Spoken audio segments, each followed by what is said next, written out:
Assalamualaikum warahmatullahi wabarakatuh. Kembali lagi bersama saya di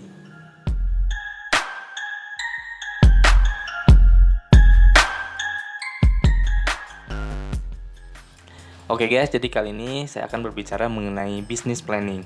Ya, meskipun kita masih kuliah atau sebagai mahasiswa, kita juga harus mempunyai planning bisnis ke depannya. Contoh, saya sekarang kuliah di D3 Keperawatan. D3 Keperawatan Poltekkes Kementerian Tasikmalaya. Dan nanti saya setelah menjadi profesi perawat, saya juga harus mempunyai business planning atau planning bisnis. Selain dari penghasilan sebagai profesi perawat, saya juga harus mempunyai penghasilan lebih ya. Penghasilan lebih contohnya dari bisnis, seperti itu. Dan untuk bisnis ini, harus mempunyai persiapan. Salah satunya mempunyai catatan dan juga timeline atau target ya. Yang kedua, kita harus mempunyai PowerPoint, salah satunya untuk mempromosikan bisnis kita. Contoh PowerPoint-nya seperti ini.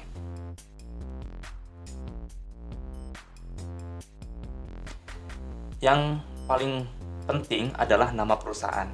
Untuk planning bisnis, kita harus mempunyai nama perusahaan. Dan kebetulan untuk bisnis planning saya ini, nama perusahaannya itu adalah RF Store. RF Store itu diambil dari nama saya, yaitu RF dari Rifki Fauji dan Store lebih ke toko gitu.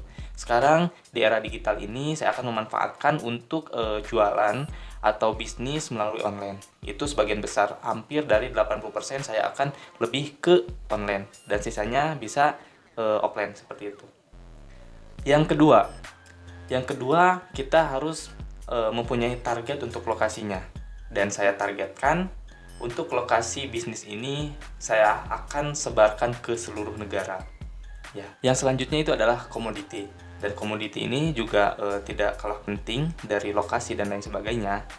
Untuk komoditi saya, untuk planning bisnis kedepannya yaitu custom fashion. Contoh baju, terus celana dan lain sebagainya.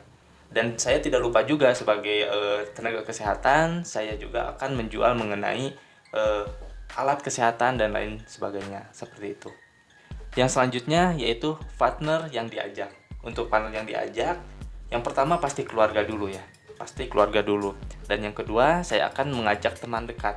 Teman dekat yang ingin sekali untuk membangun bisnis bersama saya. Itu yang saya akan membuka lowongan pekerjaan. Kalau misalkan saya sudah sukses, insya Allah saya akan membuka lamaran pekerjaan bagi orang-orang yang tidak mampu, orang-orang yang membutuhkan pekerjaan.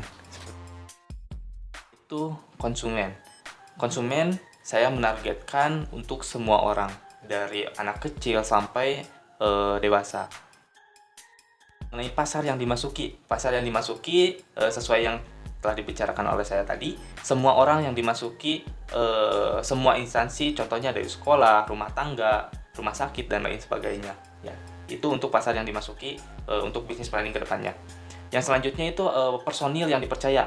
Personil yang dipercaya itu untuk terus berusaha membesarkan usaha ini adalah keluarga dan juga teman dekat. Meskipun dari nol usaha kita, setidaknya kita bisa mensukseskan dan juga membahagiakan keluarga. Tuh.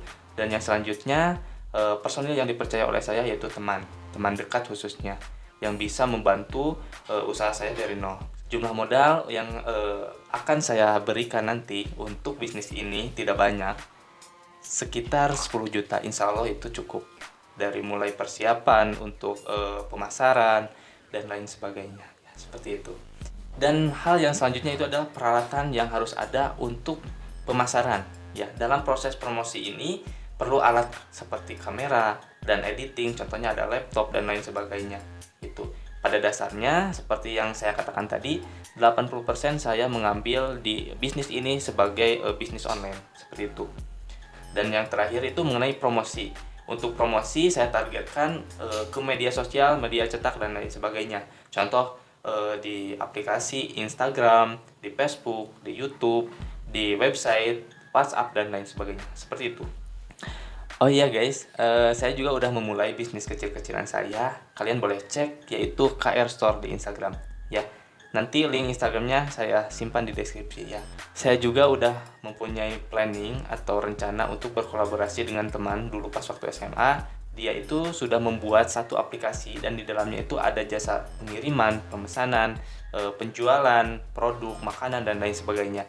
Dan itu juga bisa membuat atau membantu bisnis planning saya bisa dipermudah. Kalian boleh cek aplikasinya itu adalah OTS, Online Tasik Selatan.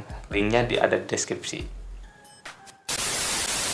Oke guys, mungkin untuk bisnis planning pertama dari saya cuman sekian. Mudah-mudahan bisa menginspirasi banyak orang, khususnya kalian sebagai subscriber saya. Dan jangan lupa like, comment, and subscribe ya untuk teman-teman khususnya di tenaga kesehatan yang ingin menjadi bisnismen. Jangan lupa like, comment, and subscribe.